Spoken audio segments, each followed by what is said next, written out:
She thought no one noticed her, until mysterious letters from upstairs revealed the truth. Someone was watching, someone who saw her completely. In letters from upstairs, one quiet librarian is about to meet the billionaire next door. Before we get into the story, comment below where in the world you are watching from today.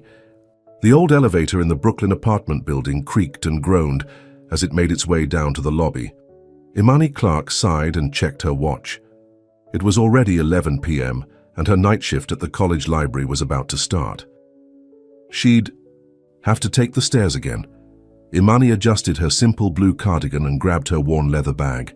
At 28, she had grown used to the quiet routine of her life. Work at night, sleep during the day, and spend her free time reading or tending to her small collection of plants. It wasn't exciting, but it was hers. "Hold that door, please," Imani called out as she rushed toward the building's entrance, where an elderly neighbor was leaving. Mrs. Peterson turned and smiled. "Off to work, dear?" "Yes, same as always," Imani replied with a small smile. "Have a good night," the older woman patted her arm. "You too, sweetie. Be safe out there." Walking down the dimly lit street, Imani didn't notice the black car parked across from their building, nor the man watching her from the top floor window. Malcolm Renault stepped back from the window of his penthouse. He had lived in this building for almost a year, but few people knew the reclusive billionaire was actually in residence. Most assumed the penthouse was just one of his many empty properties. At 30, Malcolm had everything money could buy and nothing that truly mattered.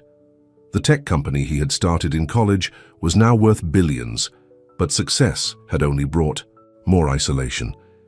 People either wanted something from him or were too intimidated to approach him, except for her, the woman with the kind eyes who lived on the third floor. The one who smiled at him once when they passed on the stairs, not knowing who he was. Just a genuine smile, the kind no one had given him in years. "Mr. Renault, your dinner is served," announced his housekeeper, interrupting his thoughts. "Thank you, Grace. I'll be right there." His voice was quiet but firm. Malcolm sat at his large dining table alone, as he did most nights. The penthouse was elegantly furnished with expensive art and modern furniture, but it felt empty. As he picked at his food, he thought again of the woman from the third floor. He had learned her name was Imani Clark from the building directory.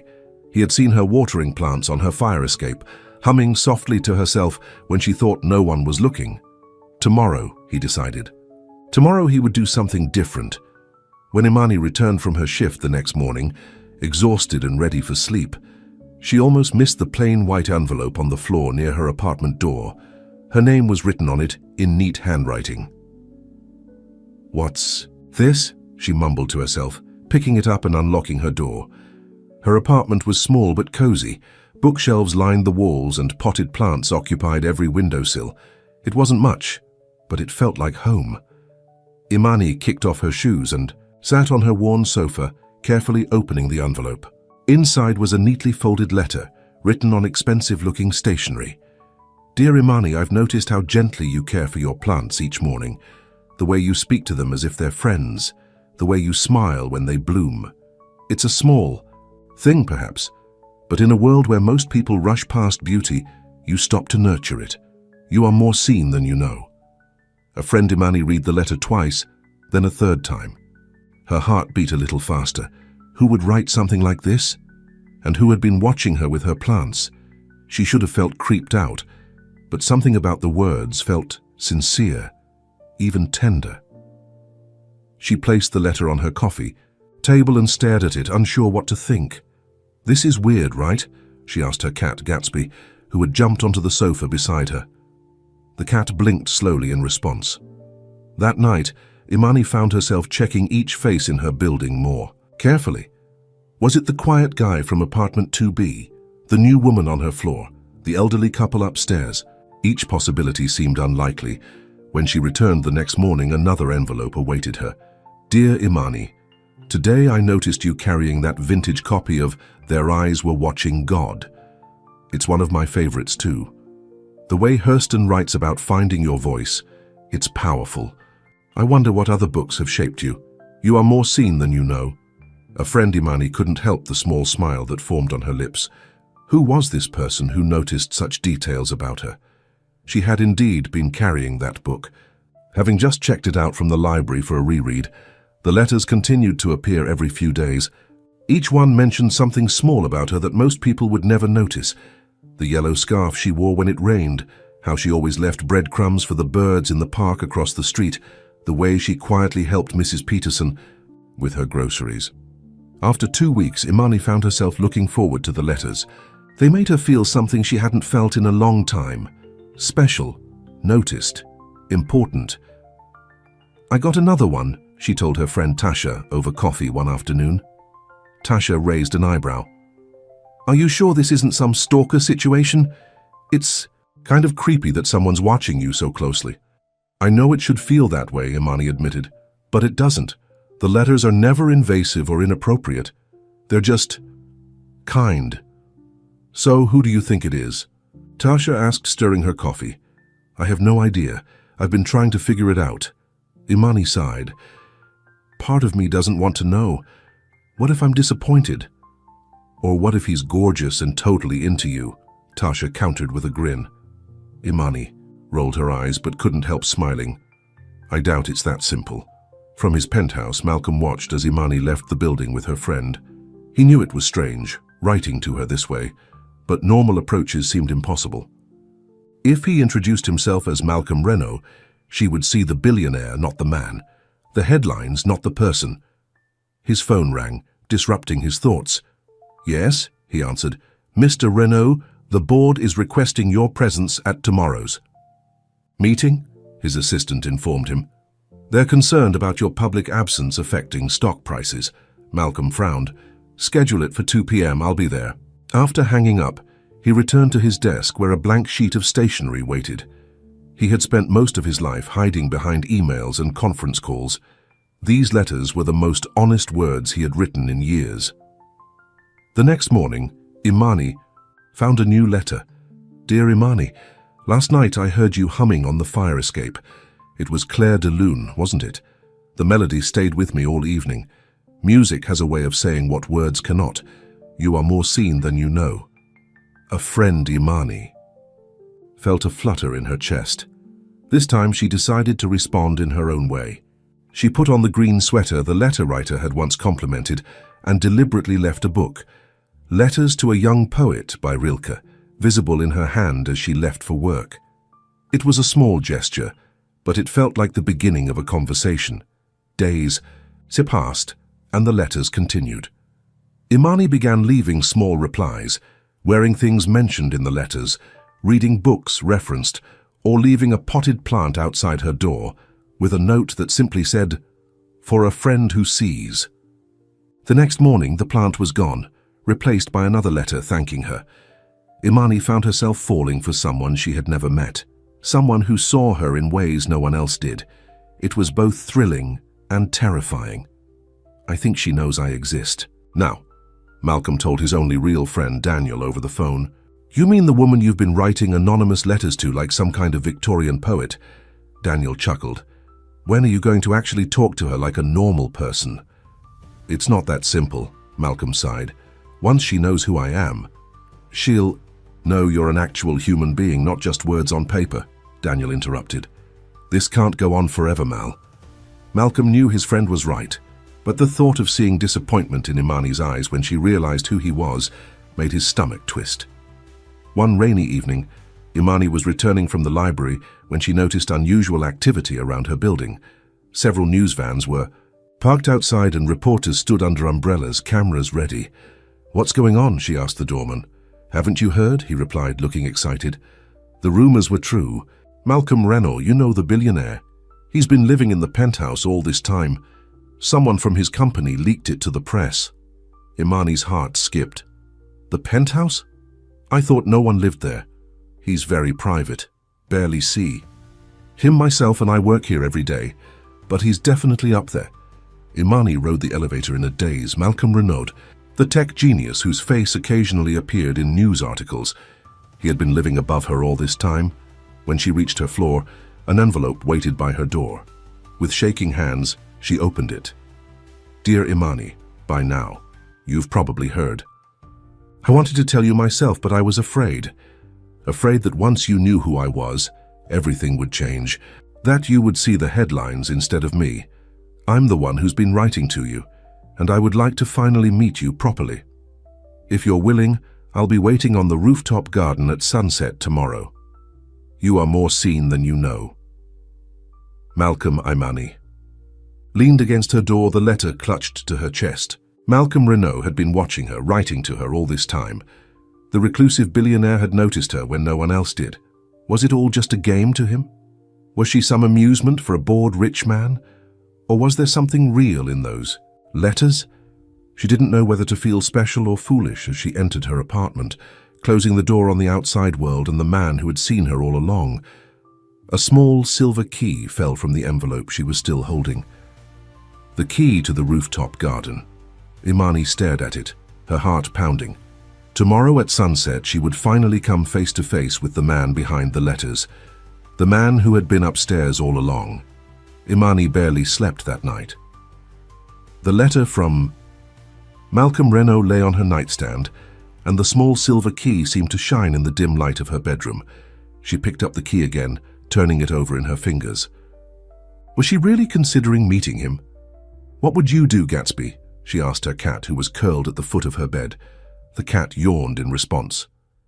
By morning, reporters were still camped outside the building, hoping to catch a glimpse of the elusive billionaire. Imani had to push past them to get to the library for her shift. "Excuse me, do you live in the building? Have you ever seen Malcolm Renault?" a reporter asked, shoving a microphone in her face. "No comment," Imani mumbled, hurrying past. It felt strange to lie, even though she had never actually seen him in person. At the library, Imani couldn't focus. She misplaced books and jumped whenever someone approached the front desk. Her co-worker James noticed her distraction. "You okay? You seem a million miles away today," he said, helping her sort returned books. "I'm fine. Just didn't sleep well," she replied, not meeting his eyes. James leaned against the desk.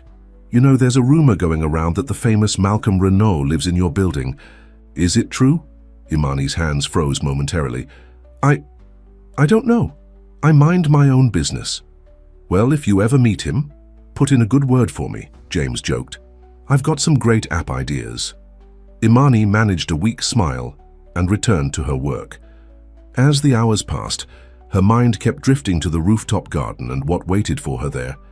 In his penthouse, Malcolm paced anxiously. The news of his residence had spread faster than he'd anticipated. His phone had been ringing non-stop, with calls from his PR team, business partners, and board members. "I need some privacy, at least for today," he told his assistant over the phone. "No meetings, no calls unless it's an emergency." "Sir, the board is demanding a statement about the leak, and the press office says, 'Tomorrow,'" Malcolm interrupted, firmly. "I'll deal with everything tomorrow." After hanging up, Malcolm walked to his window. He could see reporters still gathered at the entrance to the building. This wasn't how he wanted Imani to find out who he was. The letters were supposed to be a bridge, a way to connect without his wealth and status getting in the way. Now that bridge felt shaky at best. Would she come to the rooftop? Or would she see him as just another rich man playing games? Malcolm had never felt so nervous in his life, not during multi-billion-dollar negotiations, not during television interviews. Watched by millions, this was different. This was real. Tasha called Imani during her lunch break, her voice excited. "Girl, is it true? The Malcolm Renault lives in your building?" Imani sighed. "Apparently." "And you never told me? This is huge. He's like one of the richest men under 40 in the country. And he's single." "I didn't know until yesterday," Imani replied honestly. She hesitated, then added, "Tasha, there's something else." "What?" Tasha asked, her interest piqued. "Remember those letters I told you about? The ones that kept appearing at my door? The secret admirer notes? What about them?" Imani took a deep breath. They were from him, from Malcolm Renault. The silence on the other end lasted so long that Imani thought the call had dropped. Then Tasha's voice returned, loud and shocked. "Are you serious? The Malcolm Renault has been writing you love letters?" "Imani, this is like a movie." "They're not love letters," Imani protested weakly, though she wasn't entirely convinced herself. "And I don't know what to do. He wants to meet me today at sunset on the rooftop garden. And you're hesitating because... Tasha sounded incredulous. Because what if it's all some kind of joke? What would a man like that want with someone like... Me? Imani Clark, you listen to me, Tasha said firmly. You are beautiful, smart and kind. Any man would be lucky to have you. Billionaire or not. After the call ended, Imani stared out the library window. Sunset was in 5 hours. She had until then to decide. Back at her apartment after her shift, Imani stood in front of her closet, still undecided. The key to the rooftop felt heavy in her pocket. If she went, what would she wear? If she didn't go, would she regret it forever? She pulled out a simple green dress, the color he had once mentioned in a letter, saying it reminded him of hope. She laid it on her bed, then stepped back unsure. This is crazy, she muttered to herself. He's a billionaire. I'm a librarian. This doesn't happen in real life. But the letters had been real. The words had touched something in her that had been dormant for years, a hope that someone could see her, truly see her. On the top floor of the building, Malcolm adjusted the small table he had set up in the rooftop garden. The evening was warm, with a gentle breeze. The setting sun cast a golden glow over the potted plants and climbing vines that made the space feel like a secret oasis above the city. He had prepared everything himself, dismissing his usual staff. A bottle of wine, 2 glasses, and a simple meal from his favorite local restaurant, nothing too extravagant. He wanted tonight to be about the connection they had formed through his letters, not about his wealth. As the sun began to set, Malcolm checked his watch. Would she come? The uncertainty was almost unbearable. Imani stood in front of her mirror wearing the green dress. Her hair was down around her shoulders, and she wore minimal makeup. She looked like herself, the self she had always been. She picked up the last letter, reading it one more time. You are more seen than you know. Those words had become a lifeline in her quiet existence.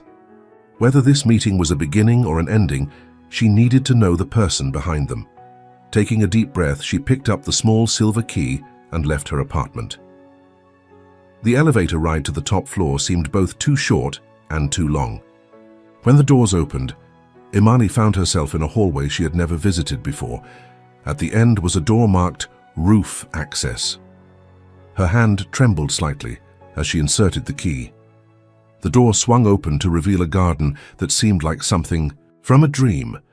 Plant-covered trellises created walls of greenery, and string lights twinkled among the leaves. And there, standing beside a small table, was a tall man in a simple button-down shirt and slacks. Malcolm Renault looked different from his photos in the business magazines, less polished, more real. His dark hair was slightly tousled by the breeze, and his eyes, warm brown eyes, watched her with nervous anticipation. For a moment neither spoke. The city stretched out below them, bathed in the orange glow of sunset, but they saw only each other. You came, Malcolm finally said, his voice softer than she had imagined. Imani nodded, still standing by the door. I had to know if the person in the letters was real. And the person who received them, who understood them, was she real too? He asked. A small smile formed on Imani's lips. I guess that's what we're both here to find out. Malcolm gestured to the table. Would you join me? I promise no pressure. If at any point you want to leave, you can. Imani hesitated, then stepped forward into the garden. I have questions. I'd be disappointed if you didn't, he replied. As she sat across from him, the city lights began to twinkle below them. The distance between them was small, just a table's width, but the gap between their worlds felt enormous. Why me? Imani asked directly. Malcolm looked down at his hands, then back at her. Do you remember the day you smiled at me on the stairs? About 3 months ago. Imani frowned slightly, trying to recall. I pass people on the stairs all the time. You were carrying a stack of books. I was coming down as you were going up. You looked directly at me and smiled, not because you knew who I was, but simply because that's who you are. Kind, present. Malcolm's voice was earnest. Do you know how rare that is in my world? People either want something from me or are too intimidated to be real. Imani remembered now. A man in a casual hoodie, head down until she passed. She had smiled at him automatically, the way she did with most neighbors. "So you started writing letters because I smiled at you?" It seemed too simple. Malcolm shook his head. "I started noticing you. The way you hum when you water your plants. How you always leave food for the stray cat behind the building. The books you carry. I saw someone who finds joy in small things, who cares deeply without showing off." He paused. "Someone real in a world that often feels fake to me. So you watched me," Imani said, a hint of discomfort in her voice. "Not in a creepy way," Malcolm hurried to explain. "Just noticed you when our paths crossed. The letters, I know it's unusual, but I didn't know how else to reach out without my name and everything that comes with it getting in the way." Imani considered his words. "You could have just introduced yourself as a neighbor. And you would have Googled me that same night and found out I was worth billions," he replied with a sad smile. "Would you have seen me as just a man after that? Or would you have seen the headlines?" Imani had no easy answer for that. The wealth he represented was so far removed from her experience that it was hard to imagine not being affected by it. "I don't know," she admitted honestly. "But lying by omission isn't a great way to start, whatever this is." Malcolm nodded, accepting her criticism. "You're right, I just wanted a chance to know you, and for you to know me, without all the noise that surrounds my name." As they talked, the tension between them gradually eased. Malcolm poured wine for them both, and they shared the meal he had prepared. He told her about growing up wealthy but lonely, about building his company from a dorm room project to a global enterprise, about the emptiness of success without connection. Imani shared stories of her childhood in a middle-class neighborhood in Queens, her love of books that led to her career as a librarian, her dream of someday writing stories of her own. Hours passed, and neither noticed the time until a cool night breeze made Imani shiver slightly. "You're cold," Malcolm observed, immediately standing to offer his jacket. As he placed it around her shoulders, their eyes met. The distance between their worlds still existed, but something else had formed, a bridge of understanding, of seeing each other as they truly were. "Thank you for coming tonight," Malcolm said softly. "I know it took courage." Imani looked up at him, suddenly aware of how close they were standing. "Thank you for the letters. They made me feel seen when I thought I was invisible." For a moment it seemed as though he might lean down to kiss her. Instead, Malcolm stepped back, respecting the newness of whatever was growing between them. "May I walk you back to your apartment?" he asked. Imani nodded, feeling both disappointed and relieved by his restraint. As they rode the elevator down to her floor, an awkward silence fell between them. The real world was rushing back in. Tomorrow the reporters would still be outside. His wealth and her modest life would still be facts they couldn't change. At her door, Imani handed back his jacket. "So what happens now?"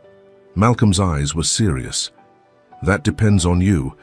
I'd like to see you again, properly this time. No more anonymous letters. Just two people getting to know each other." "Two very different people," Imani pointed out. "Yes," he acknowledged, "but maybe that's not a bad thing."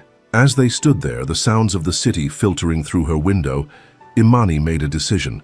She would step into this uncertainty, this improbable connection, and see where it led. "I'd like that," she said finally. "But this time, no secrets." Malcolm smiled, relief visible on his face. "No secrets," he agreed. As he turned to leave, Imani called after him. "Malcolm, the letters. Don't stop writing them, even though I know who you are now." He looked back, his expression softening. "I won't." After he had gone, Imani leaned against her closed door, heart racing. She had just agreed to date Malcolm Renault, the reclusive billionaire who lived upstairs, the man whose words had reached past her defenses and touched her heart. What she didn't know was that outside her building, a photographer had captured Malcolm entering earlier that evening. By morning, speculation about the mysterious woman who had caught the attention of New York's most eligible bachelor would be spreading across the city. Their private connection was about to become very public. The headline of the New York Daily Star screamed across the front page, "Billionaire Bachelor's Mystery Woman. Who has captured Malcolm Renault's heart?" Below was a grainy photo of Malcolm entering Imani's building, his face partially visible in profile. Imani nearly dropped her coffee when Tasha texted her the article link the next morning. "Have you seen this?" Tasha wrote. "They don't know it's you yet, but it won't take long." With shaking hands, Imani clicked the link. The article was filled with speculation about Malcolm's love life and mentioned that sources close to the billionaire confirmed he had been spending time with someone in his building. There was even a quote from a building insider saying the mysterious woman was not from his world. "Great," Imani muttered. She had barely processed their meeting last night, and now the whole city was gossiping about them. Her phone rang, an unknown number. She hesitated before answering. "Hello? Imani? It's Malcolm." His voice sounded tense. "I just saw the article. I'm so sorry about this." Imani sank onto her sofa. "How did they even know?" "Someone must have tipped off the press. I've been dealing with this kind of thing my whole life, but you haven't. Are you okay?" "I don't know," she admitted. "They don't know it's me yet, but they might figure it out," he finished her thought. "Listen, I understand if you want to back away from whatever this is between us. The media attention can be overwhelming." A small part of Imani wanted to do exactly that, retreat back into her quiet, anonymous life. But a stronger part remembered the connection they had formed on the rooftop. The way he had looked at her like she was the only person in the world. "I'm not backing away," she said with more confidence than she felt. "But I do need time to think about what this means." "Of course," Malcolm replied, relief evident in his voice. "Take all the time you need. And Imani, check your door." After they hung up, Imani opened her apartment door. A small envelope waited, a letter just like before. Inside was a single piece of stationery with Malcolm's elegant handwriting. "Dear Imani, last night under the stars, I finally saw your smile up close. It was even more beautiful than I remembered. Thank you for giving me a chance to know the woman. Behind the smile that changed my world, you are more seen than you know. Malcolm." Despite everything, Imani felt a warmth spread through her chest. The letters still had power, even now that she knew who wrote them. At work that evening, Imani could feel eyes on her. News had spread quickly among her co-workers that Malcolm Renault lived in her building, and everyone seemed curious if she had seen him. "So, have you run into the famous billionaire yet?" James asked as they sorted books together. "Once or twice," Imani replied vaguely, avoiding his eyes. "What's he like, as arrogant as they say?" James pressed. Imani frowned. "He seemed normal, actually." Before James could ask more questions, their supervisor called him away, leaving Imani alone with her thoughts. She hadn't told anyone about her meeting with Malcolm except Tasha. It felt too new, too fragile to share. As she was leaving the library after her shift, Imani spotted a sleek black car parked across the street. The window rolled down to reveal Malcolm's face. "Need a ride?" he asked with a small smile. Imani hesitated, looking around to see if anyone was watching. "Won't people see us together?" "They will eventually anyway," Malcolm pointed out. "But we can be discreet for now if you prefer." After a moment's hesitation, Imani slid into the passenger seat. The car's interior was luxurious but understated, like Malcolm himself. "How was work?" he asked as they pulled away from the curb. The normalcy of the question made Imani smile. "It was fine. People are asking about you." "People are always asking about me," Malcolm replied with a resigned shrug. One of the downsides of success. As they drove, Malcolm told her about his day. Meetings with investors, calls with his development team, the constant pressure of running a global tech company. Imani listened, trying to imagine a life so different from her quiet days among books. "Sorry," he said finally. "I'm boring you with business talk." "No," Imani said honestly. "I'm just trying to understand your world." Malcolm glanced at her, his expression softening. "My world feels a lot less empty with you in it." When they reached their building, Malcolm's driver pulled into a private garage beneath the structure. "To avoid the photographers out front," Malcolm explained. They rode the elevator in comfortable silence, Malcolm's hand lightly touching hers. When they reached her floor, he hesitated. "Would you like to have dinner tomorrow? At my place?" he asked. "I could cook for you," Imani raised an eyebrow. "You cook?" "Don't look so surprised," Malcolm laughed. "I wasn't always wealthy. I had to feed myself through college before the company took off." "I'd like that," Imani said with a smile.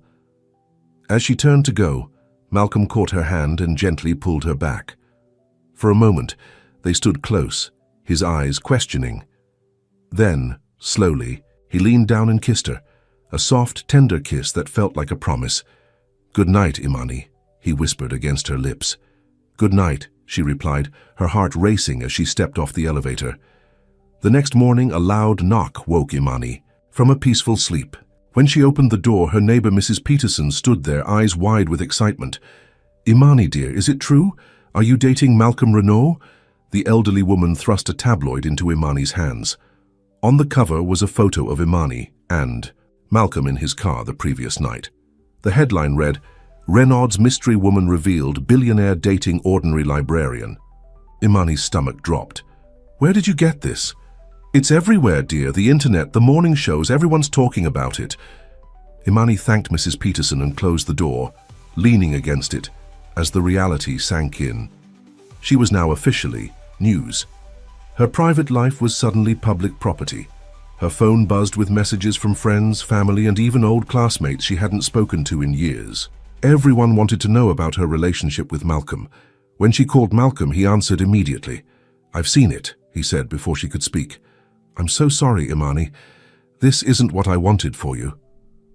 "What do we do now?" she asked, her voice small. "First, I'm coming down to your apartment. We should talk in person." Minutes later, Malcolm was at her door, looking tired and concerned. He had barely slept, spending most of the night dealing with the press fallout and trying to trace the leak. Inside her apartment, Malcolm looked around at her books, plants, and simple furnishings with genuine interest. Gatsby the cat approached him cautiously, then rubbed against his leg in approval. "At least someone's not bothered by the headlines," Malcolm said with a small smile, petting the cat. Imani sat on her sofa, the tabloid still in her hands. "I don't know if I can handle this, Malcolm. I'm a private person. I don't want my life dissected by strangers." Malcolm sat beside her, taking her hand. "I understand. Believe me, I've been dealing with this my whole life and it still bothers me." He paused. "The press will lose interest eventually, but for now, we have options." "Like what?" Imani asked. "We could be strategic, control the narrative by giving one exclusive interview, then request privacy.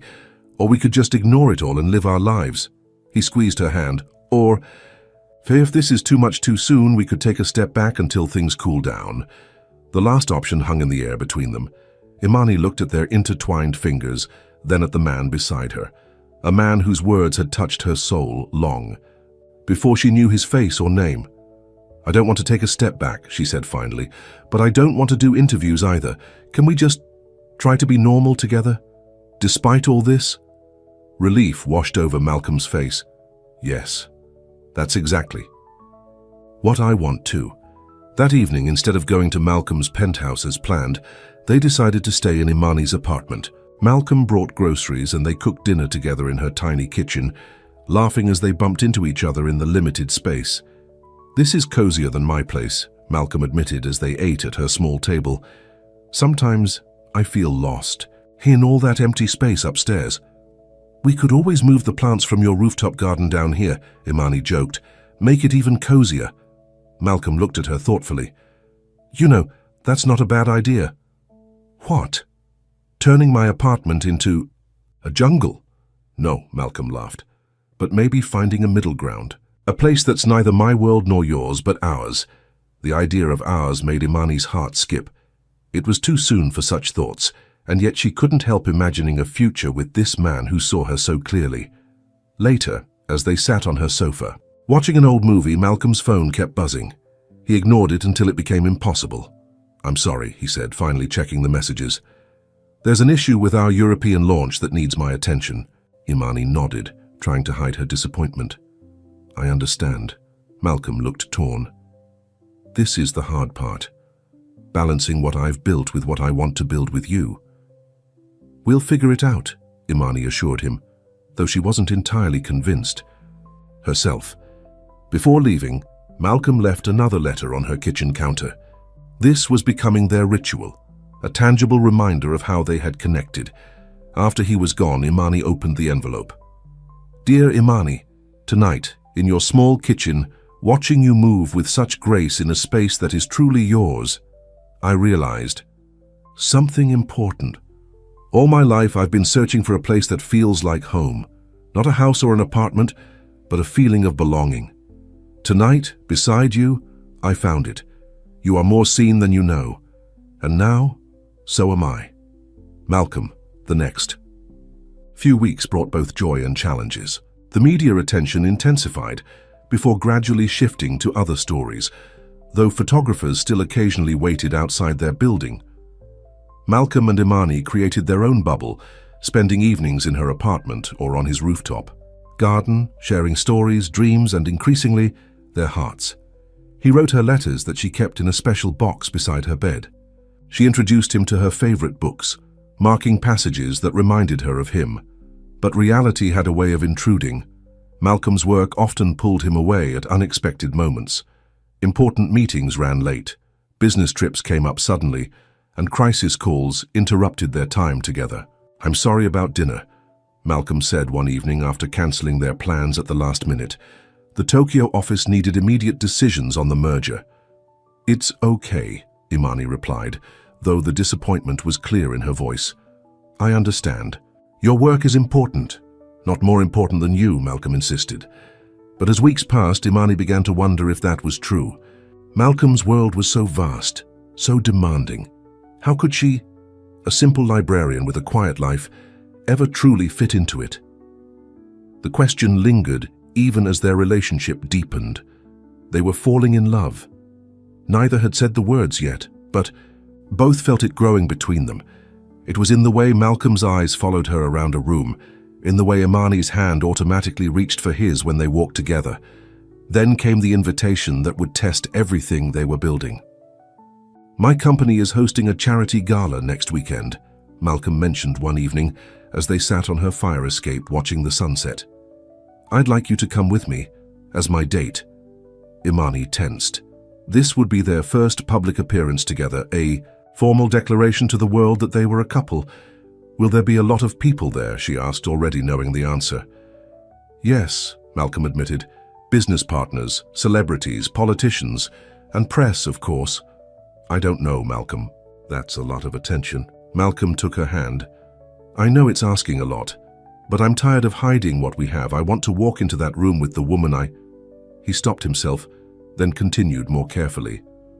With the woman who matters most to me. Imani looked into his eyes and saw the sincerity there. What would I even wear to something like that? Malcolm smiled, relieved by her implied acceptance. Whatever you want. You'd be beautiful in anything. The week before the gala, Imani's anxiety grew.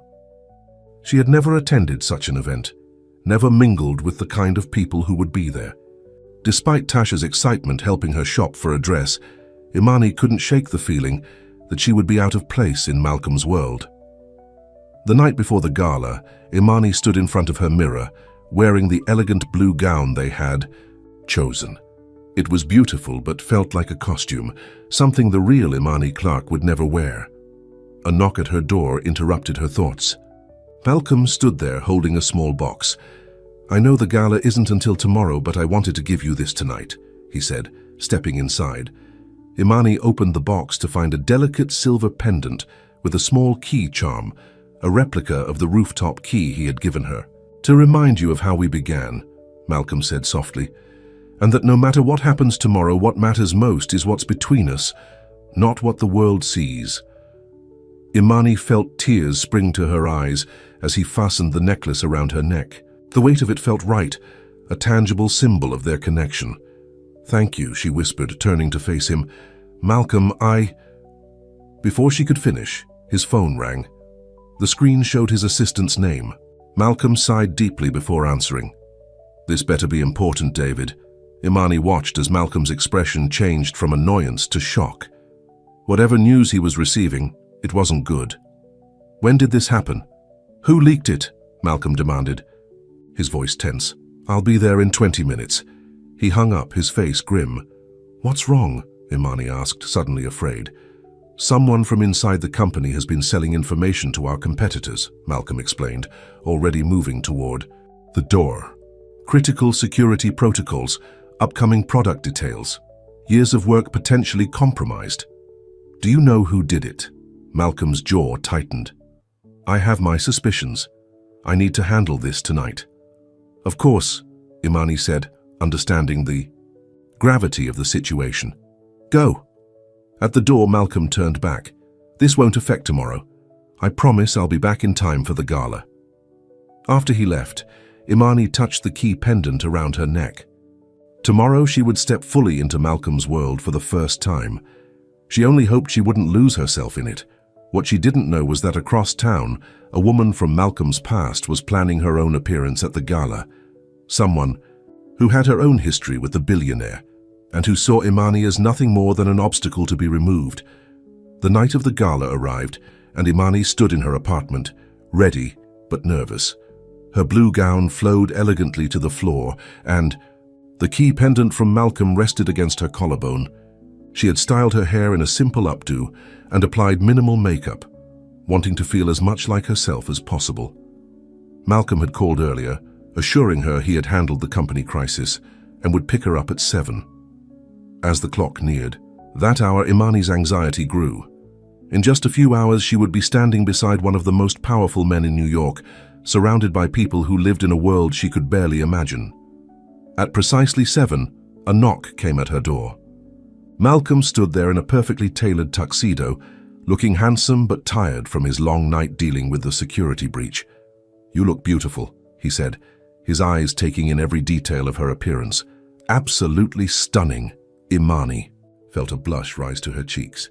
You don't look so bad yourself. Malcolm smiled, some of the tension leaving his face. Are you ready for this? As ready as I'll ever be, she replied honestly. In the car ride to the hotel where the gala was being held, Malcolm briefed her on who they might encounter. Business. Partners, celebrities, politicians, names Imani had only seen in magazines. He squeezed her hand reassuringly when he noticed her growing nervousness. Just be yourself, he said softly. That's who I want beside me tonight. When they arrived, photographers lined the entrance, flashbulbs creating a disorienting wall of light. Malcolm protectively placed his arm around Imani's waist as they walked the short distance from the car to the door. Malcolm, over here. Mr. Renault, who's your date? Miss, look this way. The shouted demands of photographers made Imani flinch, but Malcolm guided her steadily forward, his hand warm and secure against her back. Inside, the ballroom was a scene from another world.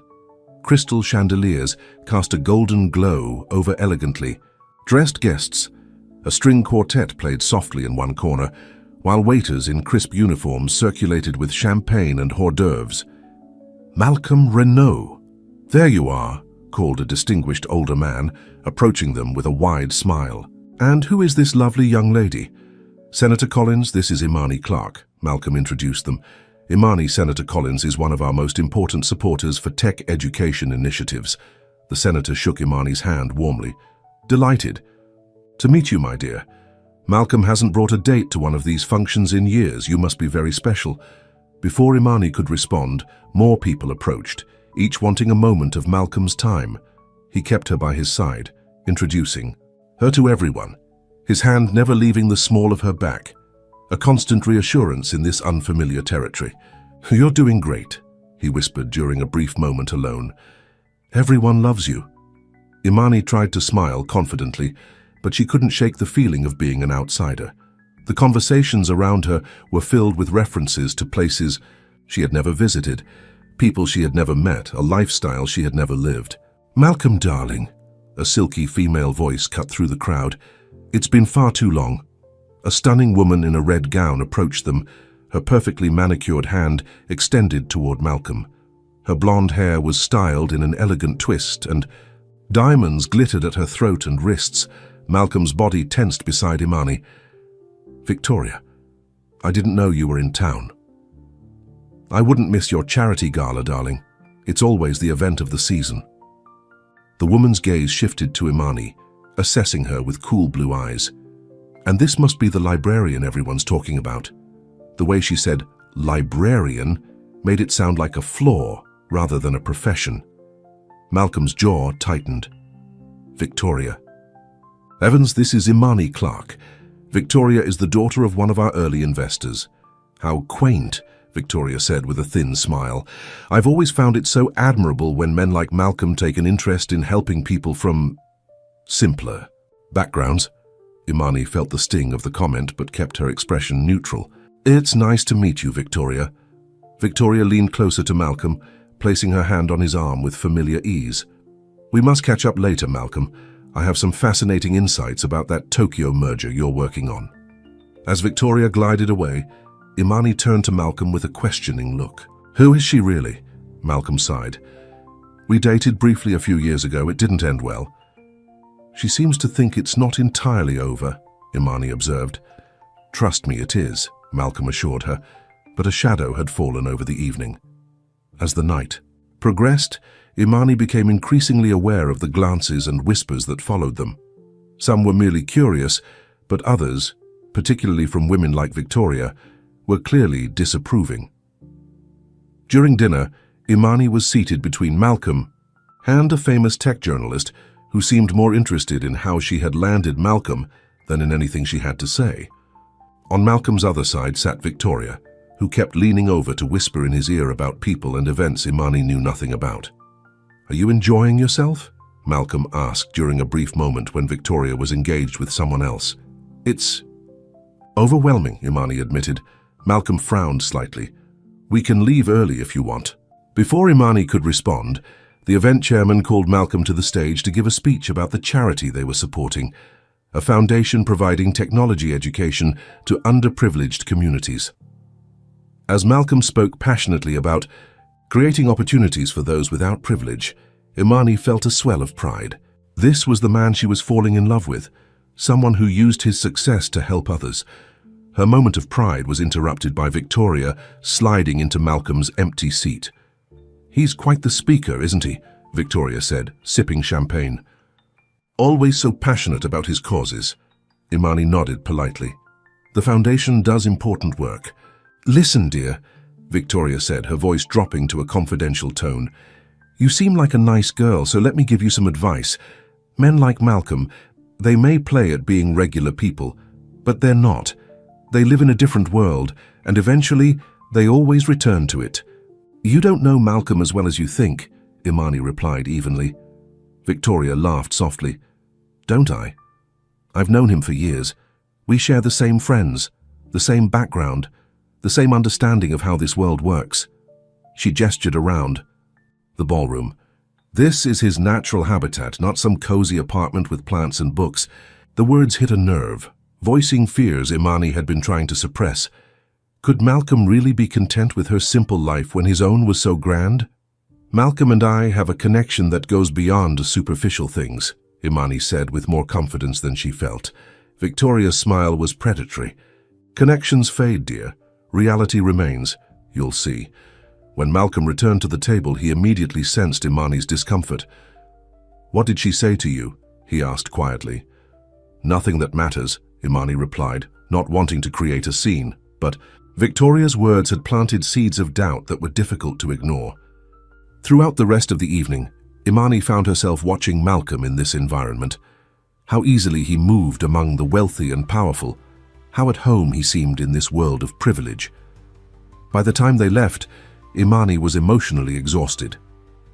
In the car ride back to their building, Malcolm noticed her unusual silence. What's wrong? He asked, taking her hand. And don't say nothing, I know you better than that. Imani looked out the window at the city lights passing by. Do you? Sometimes I wonder if we really know each other at all. Your world and mine. How so different, Malcolm? Is this about Victoria, whatever she said? It's not just about her, Imani interrupted. It's about all of it. Tonight made me realize how far apart our lives really are. You belong in that world of galas and important people. I don't. Malcolm turned to face her fully. I don't belong there any more than you do. That world, it's part of my business, not who I am. He squeezed her hand. The real me is the one who writes you letters. The one who feels more at home in your tiny kitchen than in any ballroom. Imani wanted to believe him, but doubts lingered. How can you be sure? What if you wake up one day and realize you need someone who understands that part of your life? Someone like Victoria? Because I love you, Malcolm said simply. The words hung in the air between them. It was the first time either had said it aloud. I love you, Imani Clark, he repeated. Not because you fit or don't fit into some artificial world, but because when I'm with you, I'm real. And that's something I've been searching for my entire life. Tears filled Imani's eyes. I love you too, she whispered. That's why I'm so afraid of losing you. When they reached the building, Malcolm suggested they go to the rooftop garden, the place where they had first met face to face. Under the stars, surrounded by plants and string lights, he took both her hands in his. I need to tell you something, he said seriously. The security breach at my company. It was Victoria. Imani stared at him in shock. What? How do you know? We traced the leak, Malcolm explained. She used old access codes I had given her years ago when we were together. She's been selling information to competitors for months. But why would she come to the gala tonight? Wasn't she afraid you'd know? Malcolm shook his head. She didn't know we had discovered her, and she came because she found out about you, about us. She thought she could drive a wedge between us, make me doubt what we have. She almost succeeded, Imani admitted. She made me question whether I could ever really fit into your life. Malcolm stepped closer, his eyes intent on hers. You're not meant to fit into my life, Imani. We're meant to build a new life together. One that takes the best of both our worlds. He reached into his pocket and pulled out a small envelope, another letter. Imani opened it with trembling fingers. Dear Imani, tonight, as you step into what others call my world, I want you to know a truth I've carried in my heart since the day you first smiled at me. My world was empty before you. It was full of things but devoid of meaning. You brought color to a life that was only shades of gray. If I could give you anything, it would be the certainty that you are exactly where you belong, beside me, not because you fit into some preconceived notion of who should be there, but because you have created a space that exists only for us. You are more seen than you know, and I am more loved than I ever dreamed possible. Yours always, Malcolm. As Imani looked up from the letter, Malcolm knelt before her, a small velvet box in his hand. I had planned to wait, he said softly, to give us more time, but tonight made me realize that time isn't what matters. Certainty is, and I have never been more certain of anything in my life than I am of us. He opened the box to reveal a ring with a simple but elegant diamond. I chose this because it reminded me of you, beautiful without trying to be, valuable not for how it looks but for what it is. Imani's heart raced as Malcolm continued. Imani Clark, you saw me when I was invisible. You loved me for who I am, not what I have. Will you marry me? Will you help me build a life that belongs to neither your world nor mine, but to us alone? Tears streamed down Imani's face as she nodded. Yes, she whispered. Yes. Malcolm slipped the ring onto her finger, then stood and pulled her into his arms. Their kiss was a promise of understanding, of acceptance, of a love that had begun with anonymous words and grown into something unshakable. 6 months later, Imani stood on the balcony of their new home, a brownstone in Brooklyn they had renovated together. It was neither as grand as Malcolm's penthouse nor as modest as her old apartment, but it was perfectly theirs. Books lined, the walls plants thrived in every room, and a small garden flourished on the rooftop. Malcolm joined her, wrapping his arms around her waist from behind. What are you thinking about, Mrs. Renault? Imani smiled at the name she was still getting used to. About letters, and how the words we write can change our lives. On the table inside lay a leather-bound book, a wedding gift from Malcolm. Inside were all the letters he had written her, preserved alongside photographs of their journey together. The final page held the most recent letter, written on their wedding day. Dear Imani, today, as we join our lives together, I am reminded of how this all began, with words left at your door, words that tried to capture what I saw in you when the rest of the world walked by without noticing. Now, as your husband, I make this promise. I will see you every day of our lives together. I will notice the small things, the way you smile when you're lost in a book, how you hum while tending to your plants, the kindness you show to strangers without thought of return. You taught me that being seen, truly seen, is the greatest gift one person can give another, and I will spend my life trying to return that gift to you. You are more seen than you know, more loved than words can express, and more essential to me than breath itself. Forever yours, Malcolm. I have something. For you, Imani said, turning in his arms. She handed him an envelope, her first letter to him. I thought it was time I wrote back. As Malcolm read her words, his eyes filled with tears of joy. The woman who had once been invisible had found her voice, and the man who had everything had found the one thing he truly needed.